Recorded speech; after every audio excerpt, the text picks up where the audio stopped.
So I think a lot of people with migraine may actually have the wrong definition of exercise. So for June, I'm going to be talking more about exercise for Migraine and Headache Awareness Month. And I want to walk you through how I think about exercise for people living with migraine and other chronic headache disorders. But before we kind of talk about walking programs, strength routines, all the exercise prescription and the planning that goes into it, I want to start with something that I think is really important. And it's, what does the word exercise mean to you? Because I think for a lot of people, this might be too narrow of a definition they may have, where they think it might be going to the gym, going out for a walk or a run, breaking a sweat, breathing heavier, and feeling tired afterwards.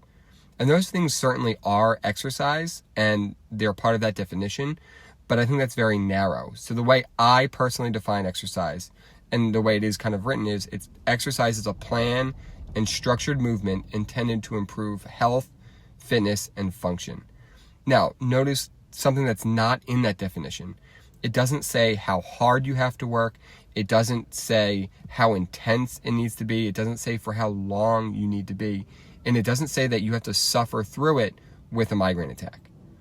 So if you have migraine or other pain condition, vestibular migraine and dizziness, your starting point and your form of exercise is going to look very different than somebody else's. And this is where it kind of can get a little more nuanced, where exercise could literally be just 1 minute of exercise because it was planned and structured. It could be doing 2 repetitions, and that's of like a strength exercise, and that's all you did. It could be a short mobility routine.